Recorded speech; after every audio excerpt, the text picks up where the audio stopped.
abantu abathi banolwazi ngisho nabo labo abasuke bethi bakhulu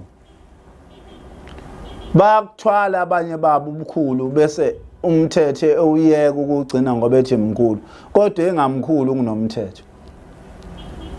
Ngakho ke kubalekile ukulandela umthetho. Naku nje okunye la ebhukweni lika 23 nelika 14 nelika 25 kubhaliwe ukuthi umhlangano u3 January, July, October. Kodwa abantu ubathola sebethi uOctober wakaZulu baphambuka nalapha amanga la uma wakaZulu kwangabhalwa ngane emabhukwini unyazi ngesonto edlule liphinde lachaza lokho lathi imihlangano emikhulu uJanuary, uJuly, uOctober. Uma bengamkhulu uOctober bengeka lubala ubhalelweni ke la uma kumhlangano wabantu bakaZulu kuphambanisa komthetho abantu bewuhlanekeze ngoba befuna ukufeza inhloso zabo.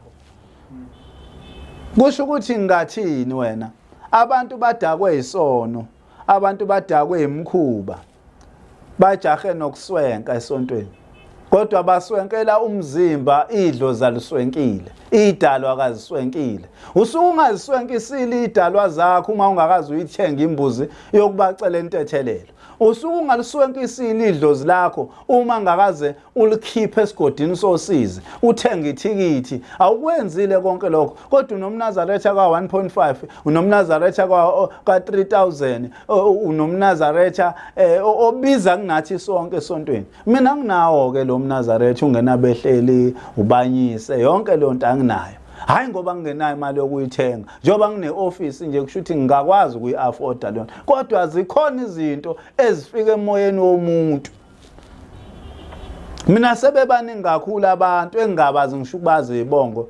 Omunye wangifica etehesi wathi ubone inkosi ingikhomba ngihamba ngiyibongela uthi yayisibamisa bona uthi ngamiswa nami ngambuza uthi inkosi ngimeleni uthi kwathiwa lo mnazaretha wakhe ungeni la ubungakamukeleki uthi ngangigqoke wona lo obizayo. Ngithi kwakuvezelwa wena ungabatshela abantu bazohlubuka bayithanda into ebiza bathanda ukubukwa kodwa abathanda idalwa zabo zigezwe. Umbona omunye umuntu ehlubuka esontweni ngoba idalwa seyicasukile vele omunye ufike nemoto akasenazo. Ithi inkosi abanye bongena benamehlo bephelele kodwa bofa bengasenawo ephelele ngokudelela izwi. Ake ngithi nje kancane ezihlokweni engisanazo lesihloko ngisanaso bekade sigxile entethelelweni. Namanje ake ngisho nje okunye ukuthethelela. Khona omunye umfowethu la wenza uhlelo lana oyishutha yena la kwa YouTube. Eke ngambona ukhuluma indaba eyasho yimina kodwa akayikhulumi kahle ngoba akayitholanga ngamuzwa ngabantu bemxoxela. Uthi khona insizwa eyalahlwa engangisho mina eyalahlwa ngo WhatsApp.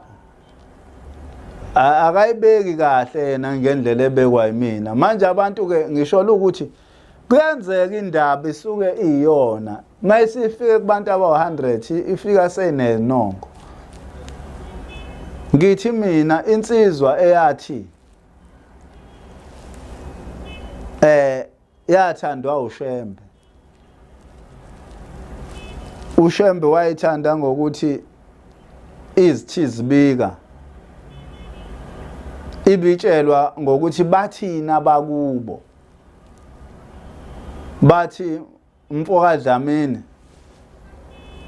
bekhuluma noShembe umnikelo wakhe awumukelekile ngoba ukhe waselinda sutholanga. Sasulindele kodwa lwathi unyazi lukhuluma luthi wonke amaNazaretha asebuhleni awuye ku WhatsApp no Facebook uthi wena wathi enhlizweni yakho hayi akasho mina